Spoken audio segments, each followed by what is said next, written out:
Good morning everyone. I hope आप लोग सर्दी का आनंद ले रहे होंगे। भाई हमारे एरिया में तो बहुत ठंडा है, 9 डिग्री टेम्परेचर शो हो रहा है और टेरेस पर तो और भी कम होगा क्योंकि बहुत सारा प्लांट है।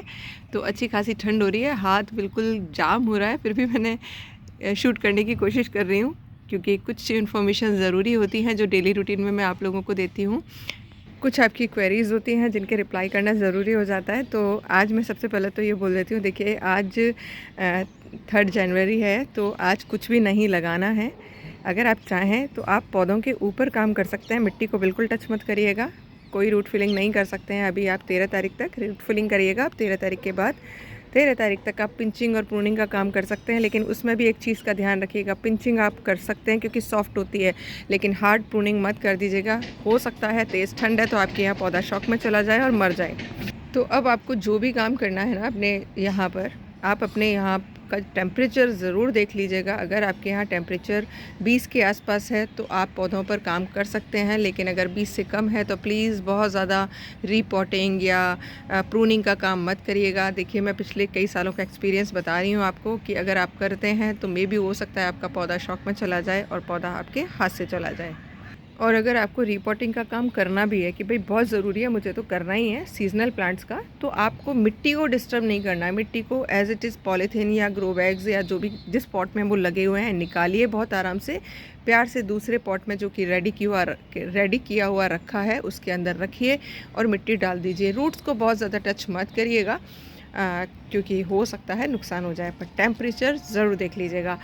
मैंने जैसे आपसे शेयर किया था कि अब मैं सब लोगों के साथ शेयर करूँगी स्टेप बाय स्टेप। तो देखिए मैंने अभी लास्ट वीडियोज़ में शेयर किया था, लास्ट वीडियो में, कि आपको सबसे पहले तो अपने यहाँ का एरिया देखना है कि क्या एरिया है आपके पास और उसके हिसाब से प्लांट्स चूज़ करने हैं, कौन कौन से लगा सकते हैं। तो मैंने उसका लिस्ट आपको दिया था पूरा। आज मैं आपको बोल रही हूँ कि देखिए सेकंड स्टेप होता है मिट्टी का। बहुत सारी टेक्निक्स आ गई हैं मार्केट में जिनमें हम मीडिया रेडीमेड भी मिलती है, हम खुद भी बनाते हैं, कोकोपीट में भी लगाते हैं, हाइड्रोपोनिक भी लगाते हैं। चूज़ आपको करना पड़ेगा कि आप किस चीज़ में आप पौधे लगाना पसंद करते हैं। वेट का ज़रूर ध्यान रखिएगा। अगर आप टेरेस पर गार्डनिंग कर रहे हैं, जितना हल्का आप पॉट्स को रखेंगे उतना ही आपके घर के लिए बेनिफिशियल रहेगा। तो मिट्टी की मात्रा बहुत ज़्यादा मत लीजिएगा। मिट्टी को खुद बनाएंगे, जैसे मैं पॉट फिलिंग स्टाइल आप लोगों के साथ शेयर करती हूँ, उसमें मैंने देखिए खुद ने प्रैक्टिस की है पिछले 4 साल में, क्योंकि मैंने कंपोस्टिंग सीखा था बस कि कंपोस्टिंग कैसे करते हैं। लेकिन वो कंपोस्टिंग का जो प्रोसेस था उसमें 3 महीने लगते थे या 45 दिन लगते थे। फिर वो मैं छानती थी, फिर ग्रो बैग्स में भरती थी, उसके लिए मुझे मिट्टी बहुत ज़्यादा चाहिए होता था। फाइनली मैंने ग्रो बैग अपने स्टाइल से भरना शुरू किया, तो जिसमें कि बहुत सारा ड्राई मटेरियल भरा, यानी कि ब्राउन गोल्ड जो होता है, सूखी पत्तियाँ, उसके साथ में मैंने डायरेक्ट किचन वेस्ट मिक्स करके भरा और सिर्फ ऊपर की लेयर पर कुछ मात्रा में, यानी कि 1/4 बोल सकती हूँ मैं, खाद मिली मिट्टी भरी और फिर उसमें प्लांट लगा दिया। तो उसका रिज़ल्ट ये हुआ कि मेरे यहाँ पर जो पुराने प्लांट्स में तो देखिए मिट्टी है, लेकिन जो नए पॉट्स मैं लगा रही हूँ उनमें मिट्टी बहुत कम रहती है। इतने हल्के रहते हैं पॉट्स कि आप एक हाथ से उठा लो। और पौधे का जो मैंने देखा ग्रोथ ज़बरदस्त होता है। तो आप वो चीज़ ज़रूर करिएगा। आपको अगेन कमेंट बॉक्स में मिल जाएंगे सारे वीडियोस, क्योंकि डिटेल वीडियोस मैंने सब पर बनाए हुए हैं। बार बार वो एक ही शब्द बोलना, एक ही तरीके से बताना मुझे लगता है कि ठीक नहीं रहता है। तो मैं सिर्फ आपको बता सकती हूँ कि कैसे करना है, क्या करना है। तो वो आप लिंक में प्लीज़ ज़रूर देख लीजिएगा सारे वीडियोज़। ज़्यादा से ज़्यादा 1 घंटे का काम होगा, सारे वीडियोस आप 1 घंटे में देख पाएंगे। वन बाई वन देख लीजिएगा। तो मुझे लगता है आपकी सारी क्वेरीज़ के आंसर मिल जाएंगे और आप अपना पॉट फिल करना, मिट्टी बनाना सीख जाएंगे। मिट्टी बनाने के बाद में स्टेप बाय स्टेप मैं बताती जाऊंगी कि क्या क्या करना है। और मेन जो चीज़ आपको बिल्कुल 100% अपने गांठ बांध लेनी है, एक बूंद भी केमिकल आप नहीं डालेंगे मिट्टी में। सारा का सारा मिट्टी जो बनाएंगे वो बिल्कुल नेचुरल तरीके से बनाएंगे, विदाउट केमिकल करेंगे। कैलेंडर को फॉलो करेंगे। कैलेंडर फॉलो कर लिया ना आपने तो आपकी समझ लीजिए 50% समस्याएं तो ख़त्म ही हो जाएंगी। आपके यहाँ सीड जर्मिनेट भी होगा, अगर सीड अच्छा है तो सीड अच्छे से ग्रोथ भी करेगा। पेस्ट अटैक कम होगा तो पेस्टिसाइड किसी की ज़रूरत नहीं पड़ेगी। और एक और चीज़ कि आप, जो मैं आगे बताती जाऊँगी आपको, लिक्विड फर्टिलाइज़र के रूप में आपने क्या क्या देना है वो भी आपको बहुत कम करना पड़ेगा, क्योंकि मैं जो प्रैक्टिस की है पिछले 3-4 साल में कि जितना आप जैविक या नेचुरल तरीके से करेंगे ना, उतना ही आपको कम मेहनत करनी पड़ेगी अपने पौधों पर और एक स्ट्रेस फ्री गार्डनिंग कर पाएंगे। आपके टेरेस पर हर एक कीट आएगा। देखिए ये एफिड्स आप देख रहे होंगे ब्लैक कलर के, ये है शत्रु कीट क्योंकि रस चूसक कीट है। इसके साथ ही आएगा मित्र कीट जिसको हम लेडी बग बोलते हैं, ये अभी इसके छोटे बच्चे हैं, ये देखिए मैच्योर। और इसके साथ साथ शत्रु कीट भी आएंगे जिसको हम कहते हैं, देखिए ये पत्ती और फूल खाने वाले जो लार्वा हैं, ये किस जीव के हैं ये मुझे नहीं पता, कोई मौत का होता है, अलग अलग तरीके के होते हैं, क्योंकि कुछ फलों को नुकसान पहुंचाते हैं, कुछ फूलों को नुकसान पहुंचाते हैं, कुछ पत्तों को खाते हैं। और वही मेरे यहाँ पर इतना पौधा और प्लांट है कि मैं इनको अब खाने देती हूँ, खा लो, तुम थोड़ा बहुत खाओगे तो कुछ असर नहीं पड़ेगा। लेकिन आज जब छोटा गार्डन होता है तो हम रिस्क नहीं ले सकते हैं।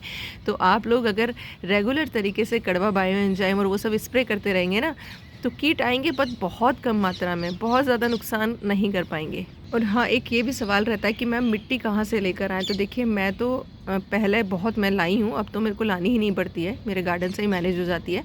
मैं पार्क से मिट्टी लेकर आती हूँ, बड़े बड़े पेड़ों के नीचे जो पत्तियाँ डिकम्पोज हुई पड़ी रहती हैं ना, उन पत्तियों को मिट्टी के साथ हल्की सी लेयर ले आती हूँ और इजीली अवेलेबल हो जाता है मेरे एरिया में, क्योंकि मेरे सोसाइटी में बहुत सारा पार्क है और बड़े बड़े पेड़ों के नीचे खूब सारी पत्तियाँ पड़ी रहती हैं और उनके साथ ही थोड़ी थोड़ी सी मिट्टी ले आती हूँ, तो मेरा काम हो जाता है। आप भी सर्च करेंगे तो डेफिनेटली कुछ ना कुछ कहीं ना कहीं से इंतज़ाम हो जाएगा। और जब भी घूमने निकले ना, अपने साथ एक बड़ा सा गाड़ी में कट्टा लेकर निकलिए, मतलब जिसको हम बोरी कट्टा या पॉलीथीन बोलते हैं, बड़ा वाला। और कहीं भी ऐसी जगह दिखे ना, खासकर आप हिल स्टेशन पे जाएं तो आपको खूब सारे जंगल में पत्तियाँ मिल जाएंगी, खाद मिल जाएगी, मिट्टी मिल जाएगी। तो ऐसी जगहों से लाने की कोशिश करिए, क्योंकि जहाँ चाह होती है वहाँ राह अपने आप बनने लग जाती है। और प्लीज़ शर्म मत किया करिए किसी भी चीज़ में ना। अगर आप अपने पौधों का भोजन बना रहे हैं या पौधों के लिए भोजन लेकर आ रहे हैं, तो ये भी आपके बच्चे की तरह केयर करेंगे, उसके बाद ही आपको रिजल्ट मिलेंगे। तो आप कमेंट बॉक्स चेक कर लीजिएगा, आपको सारे लिंक मिल जाएंगे पॉट फिलिंग के। मिट्टी का भी मैं साथ में दे दूँगी कि मैं मिट्टी को कैसे तैयार करती हूँ, जो मैं 1/4 लेयर मिट्टी की भरती हूँ, तो वो दोनों ही मिल जाएंगे।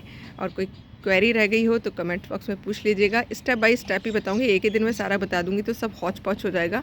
नेक्स्ट उसमें हम क्या करेंगे, तो ज़रूर बने रहिएगा चैनल पर। वीडियोस पसंद आते हैं तो फिर से कहूँगी शेयरिंग ज़रूर करिए, क्योंकि ये एक मिशन है हमारा, सबके गार्डन को केमिकल फ्री करना है। और यकीन मानिए एक बूंद भी केमिकल की ज़रूरत नहीं पड़ेगी। ये इतने सारे मैंने प्लांट्स लगा रखे हैं, देखिए कुछ की हेल्थ आपको बहुत अच्छी दिख रही होगी, कुछ डोरमेंसी में गए हुए हैं, कुछ में पतझड़ आया हुआ है, लेकिन एक बूंद भी केमिकल नहीं है। सारा कुछ नेचुरल तरीके, जैविक तरीके से मैंने डेवलप किया हुआ है। इधर का एरिया मेरा वेजिटेबल वाला हो गया है, अब खूब सारी सब्जियां मतलब आ रही हैं, बैंगन आ रहे हैं, मिर्ची आ रही हैं, टमाटर आ रहे हैं, इधर साग आ रहा है और सभी पौधे बहुत हेल्दी हैं। बस मैंने डेट्स को फॉलो किया है और ये रिज़ल्ट मुझे उसी के मिल रहे हैं। चने का साग उग गया है, फाइनली मुझे खाने के लिए मिलेगा। और मैं कल या परसों में लाइव आऊँगी, पहले ही नोटिफिकेशन दे दूँगी आप लोगों को, क्योंकि लाइव में आपके सारे क्वेश्चंस के जवाब दे दूँगी, क्योंकि 5 या 7 मिनट के वीडियो में सब कुछ पॉसिबल नहीं हो पाता है। तो चलिए मिलती हूँ नेक्स्ट वीडियो में, और प्लीज़ शेयरिंग ज़रूर करिएगा। Once again thank you for watching. अगर आप नए जुड़े हैं तो प्लीज़ चैनल को फॉलो या सब्सक्राइब ज़रूर करिएगा। Thank you.